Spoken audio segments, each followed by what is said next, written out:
মাত্ৰ 10 টকাৰ তৃপ্তিৰে সকলোৱে খাইছে এসাঁজ 70 ঊৰ্ধৰ এগৰাকী ব্যক্তিৰ দীৰ্ঘায়ু কামনা একাংশ লোকৰ কি শ্ৰমিক কি ডেলিভাৰী বয় সকলোৱে হৃদয়ৰ পৰা প্ৰাৰ্থনা কৰিছে সঞ্জয়ৰ বাবে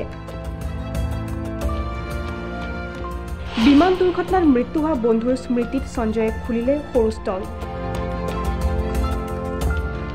দিল্লীৰ 70 বছৰীয়া সঞ্জয় দোদ্ৰেজাৰ কাহিনীয়ে আপোনাকো দিব অনুপ্ৰেৰণা হয়তো এয়াই হৈছে বন্ধুত্বৰ প্ৰতি থকা সঁচা ভালপোৱা বন্ধু স্মৃতি মনত সজীৱ কৰি ৰাখিবলৈ এক বিশেষ পদক্ষেপ লৈছে 70 ঊৰ্ধৰ এগৰাকী ব্যক্তি যাৰ নাম হৈছে সঞ্জয় দোদ্ৰেজা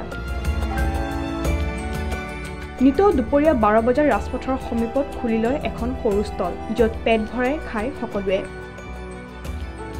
দুগৰাকী মহিলাৰ সৈতে 70 ঊৰ্ধৰ এগৰাকী ব্যক্তিয়ে মাত্ৰ 10 টকাত বাতৰুৱাৰ বাবে আগবঢ়ায় খাদ্য মাত্ৰ 30 মিনিট সময়সীমাৰ ভিতৰতে ঠাইডোখৰত ভিৰ কৰে শ্ৰমিক ডেলিভাৰী বয় সকলোৱে 1996 চনত চাৰ্টাৰ্ড একাউণ্টেণ্ট হৈ প্ৰাইভেট কোম্পানীত চাকৰি কৰিছিল সঞ্জয় দোদ্ৰেজা নামৰ এইজন লোকে কিন্তু চাকৰিত সন্তুষ্টি লাভ নকৰি 2003 চনত সেই চাকৰি এৰি দিছিল লোকজনে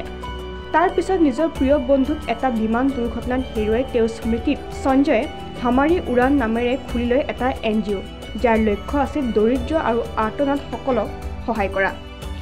এগৰাকী চাহ ব্যৱসায়ৰ পৰা অনুপ্ৰেৰণা লাভ কৰি NGO আৰম্ভ কৰিছিল সঞ্জয়ে যাৰ পিছতে এতিয়া আন 10 জনৰ বাবে আদৰ্শৰ হৈ পৰিছে বৰ্তমান 70 বছৰীয়া সঞ্জয় দোদ্ৰেজা